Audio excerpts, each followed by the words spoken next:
Hey guys, so as promised, I'm bringing you my ranking, my review, my rant, the 3 R's I love to do on this channel of American Horror Stories, the latest project by Ryan Murphy.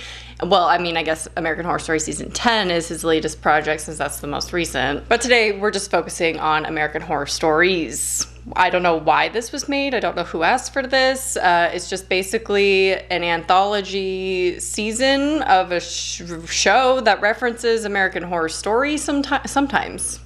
There's 7 episodes, so today we're gonna go through every episode. I'm gonna be ranking them, but I figured we'll start with the rant so you can get my general thoughts about this show in case you're just curious about my overall thoughts. But first, I just want to thank Skillshare for sponsoring today's video. Skillshare is an online learning community with thousands of different types of classes for creatives to inspire your creativity, learn new skills, or strengthen existing passions. Skillshare offers so many different types of classes for literally everyone, from freelancing to writing, video creation, photography, graphic design, anything within the creative spectrum, you will find a class for on Skillshare. A class that I found to be really inspiring and relevant to me personally, and probably to a lot of people, is called Finding Fulfillment, Using Pivots to Power Your Creative Career by author Emma Gannon. I think a lot of people through quarantine have discovered what's really important to them, and a lot of people are actually pivoting within their career, which I think is fantastic. I think everyone should evaluate where they are in life and where they want to be. I've even done this on a smaller scale, I would say, than what she talks about in her class, but I have given up my lifestyle channel, of course, to focus on what I'm truly passionate about,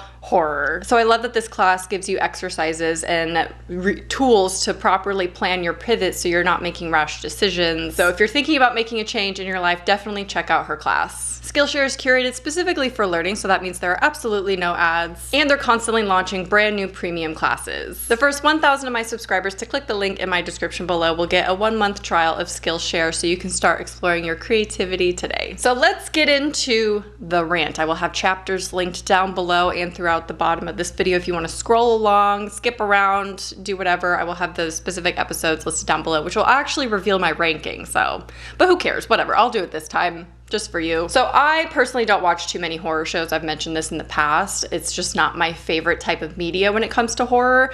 And that being said, I will say American Horror Stories is one of the worst shows I have ever seen in my entire life. And I know that's not saying a lot. Like I said, I haven't seen every horror show out there, so for comparison, I don't really know.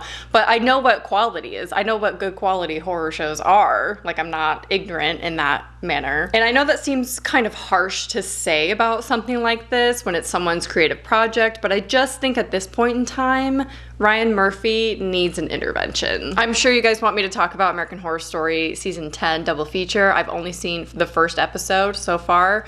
It's okay. I think Macaulay Culkin is stealing the show. But I just wanted to throw that out there because I know I'm going to get so many comments down below asking my thoughts on that. That's my initial thoughts. Macaulay Culkin.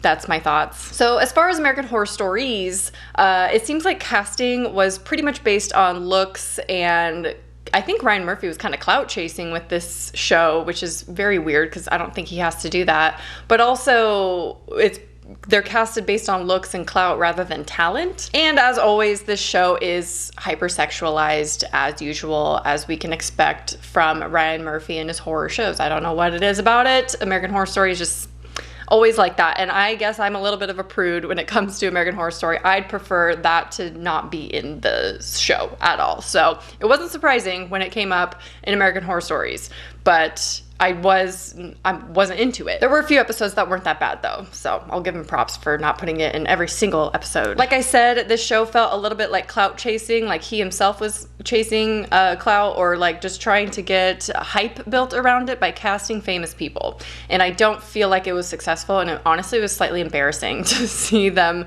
sign on to this kind of project that just flopped so hard. We have Noah Cyrus in episode 7, Game Over, and we have Paris Jackson, of course, in Rubber Woman, episode 1 and 2. Not great. They weren't carrying, I mean, I don't think it was up to them to carry it necessarily, but like, I wasn't excited about them being in it. I don't know. Maybe their super fans were, and that's all he wanted, but No. What made this show so bad, I don't even think it came down to the writing, which is bad, but not unexpected from someone like Ryan Murphy. Now, I do want to point out that every show is written and directed by different people. So the only ones that he really worked on and only he wrote episode 1, or at least co-wrote episode 1 and 7. So he only really took part in those 2 episodes at all. I still think he needs to be held accountable because it is his show. Anyway, the story writing, I don't think was a surprise. I don't think anyone was surprised at how bad the story writing was. But even, it was the acting. It was the acting. What happened there? Why were previous actors that were so good in American Horror Story, the regular show, so bad in this? Like Cody Fern, Billy Lord, even they couldn't execute a proper performance in this show. What was going on? Was it a single take? Like they just did one take of everything? Was the show super rushed? Why was the acting so bad? And that makes me question if all the other actors were actually bad, because everyone was bad, including people we know and love from American Horror Story. There are some things I like about it, so I'll say those before we get into the individual reviews and rankings.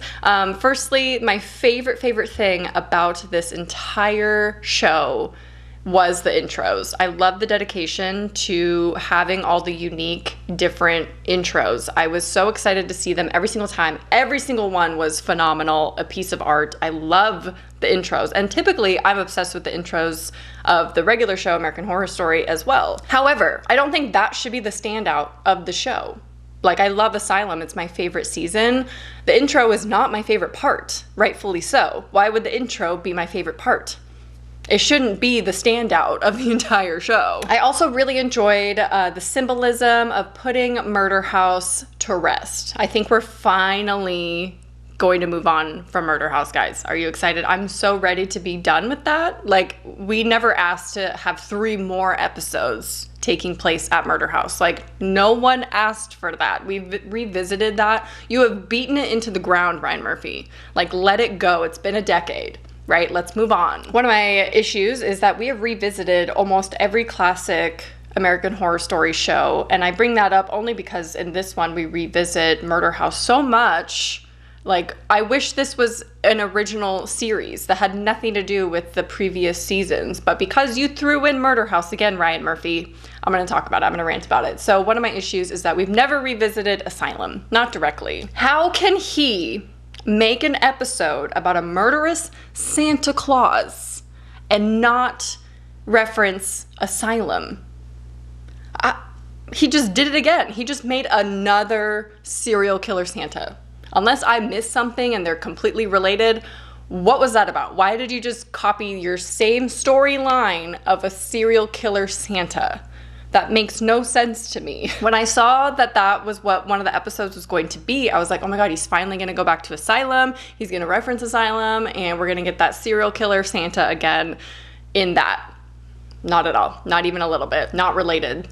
I'm at a loss. Why would you just copy your own idea? The people who made this show also, like all the different writers and directors, did not know how to make an ending. Like, all of the endings are terrible, even in the episodes that were kind of okay. There were some that I was actually really excited watching through, and I was like, this isn't that bad, which is not the response you want to have when you're watching a horror show. You don't want to say it's not that bad. You'd rather say this is really good, right? But I'll take not that bad when it comes to Ryan Murphy at this point. But then we'd get to the ending and I'm like, ugh.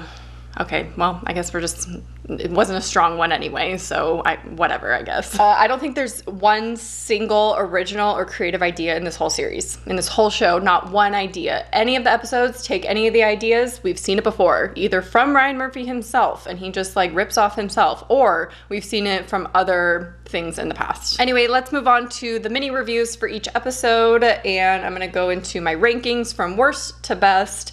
Also, I will give a brief synopsis of each of the shows or each of the episodes in case you haven't seen it and have no desire to. I got you. Warning, all of my criticisms are kind of repetitive because, well, the show is repetitive. So let's start with the worst episode ever in all of the 7 episodes. Episode 2, Rubber Woman Part 2. I hated Rubber Woman. I hated it. So this episode follows Scarlett, who is living in Murder House with her 2 dads and enters a twisted romance with a ghost of the house.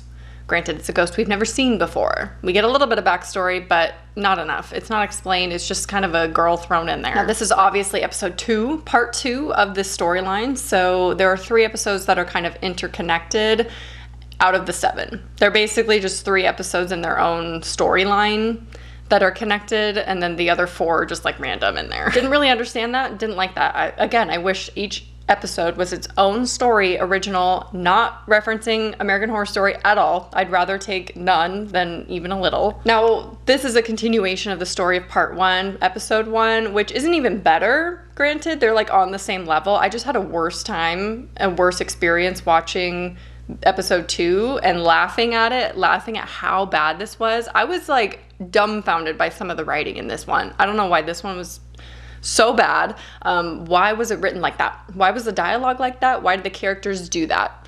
Made no sense. Made no sense. These are literally the least developed characters that I've ever seen him do, and I think he does kind of struggle with that personally as a creator of developing a really unique story for characters. These people had nothing. The dad's insufferable. No, like they're not believable as parents or as dads or whatever. They're just not believable that they are her parents. Like no chemistry between any of the characters, between the romance, the dad's like secret lovers. I don't know. It's a lot, and none of the characters are fleshed out or thoughtful or chemistry, nothing. A part of me suspects that Ryan Murphy just adds in a lot of these like sub-stories that add nothing to the plot just because he can. He wants to over-sexualize something, like he can't help himself for some reason, and it really takes away from the show for me personally. Like I said, I'm a little bit of a prude when it comes to that kind of stuff. I prefer it not to be in there. That's just personal preference. I can tolerate it if it adds to the story. If it's gratuitous and it means nothing, why have it in there? Second worst episode. So in 6th place, we have episode 1, Rubber Woman part 1. Like I said, they're pretty much on par, both miserable experiences. I almost did not finish watching this entire show. If I wouldn't have, if I didn't promise you this video, the things I do for you. So this is, of course, is the same story, but the intro to part 2. So, you know, her living in murder house with her dad's. Now this one's ranked a little bit higher because I had more hope for it. It's not better on any accord, but I had a little bit of hope because I thought maybe this one was just a fluke and like he's just setting up this story and the other ones will be better.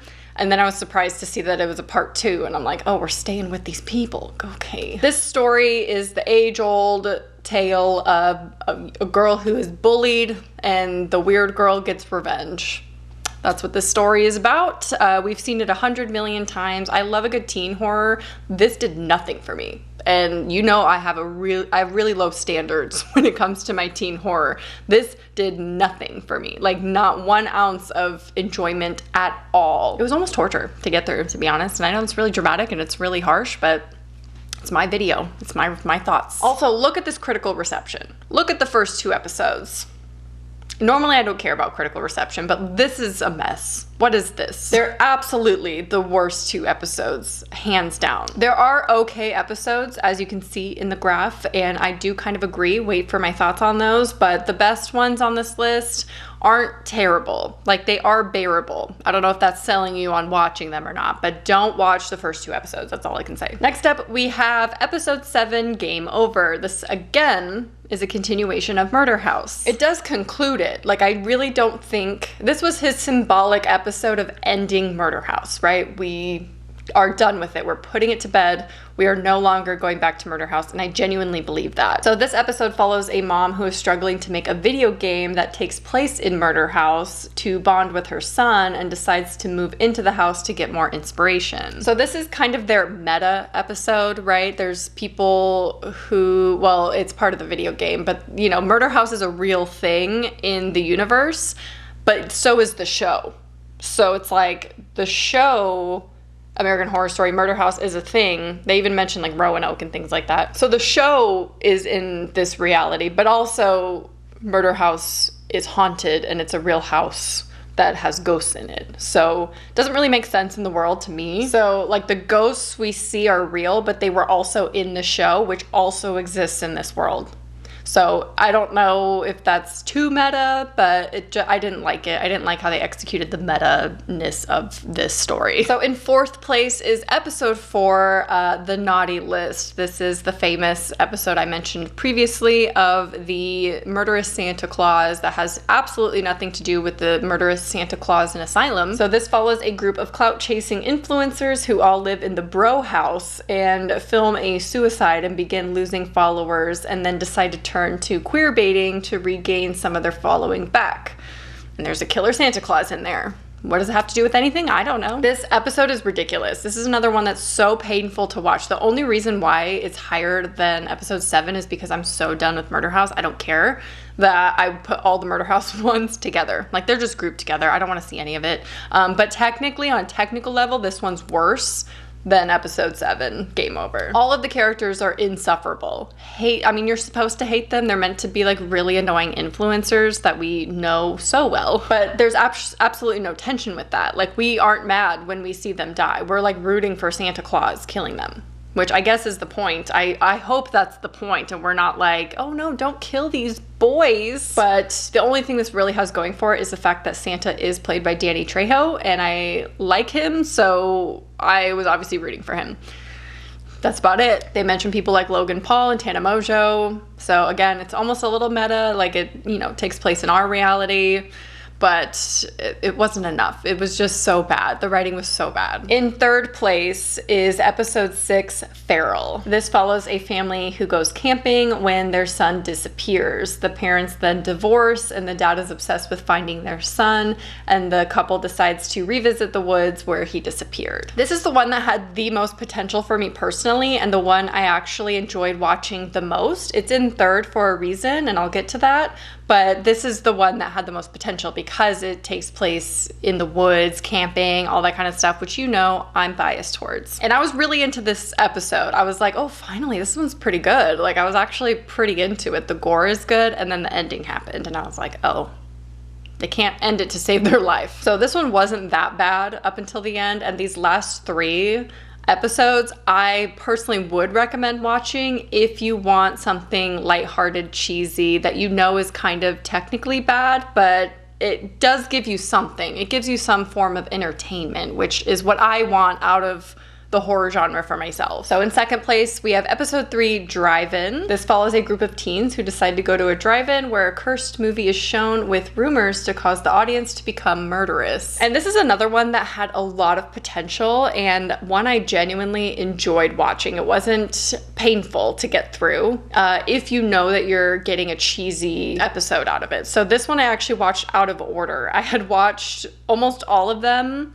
and then forgot that I didn't finish Drive-In. I had like started it like 5 minutes in. So I went back to rewatch it. So by then I already knew what the episodes were really about. So I actually kind of enjoyed Drive-In. I was like, well, I know it's not gonna be great. So with my expectations really low, I ended up being really entertained by it. Again, Naomi Grossman is in this one as well. She plays Pepper in Asylum, and she's terrible. Like, I don't understand. She's such a phenomenal actor.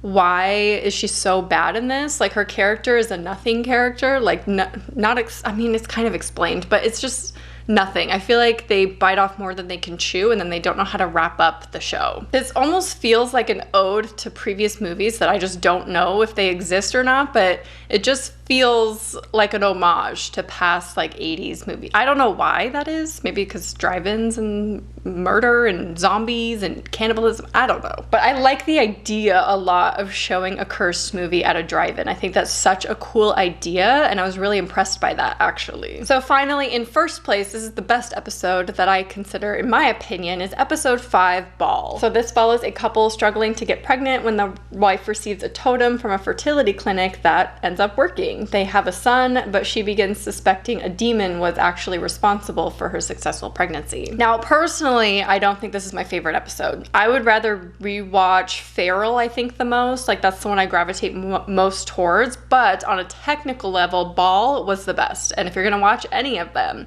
watch Ball. Again, this is an idea that we've seen so many times, you know, the pregnancy thing, the demon is like a demon child, things like that. But I will say, the way this one ended and where it went was unexpected, and I did not see it coming, and I was genuinely like surprised, and it felt like classic American Horror Story to me, like classic Ryan Murphy when he is on point. I still don't think Billie Lourd was that great. This is one that stars Billie Lourd, which is weird because she's so good in other stuff, so it's just confusing to me that every other actor that we've seen before is bad. But she is the best part, I think, of this episode, and this one also had the best ratings out of all of them, which I agree with. So I pretty much agree with this ranking of critics. You know, on a technical level, this is the best one. Like, I feel like the story was well executed, maybe the best acted, if I want to say that, but to me it's still just average. So it's not like a really amazing episode or anything like that, but it's the most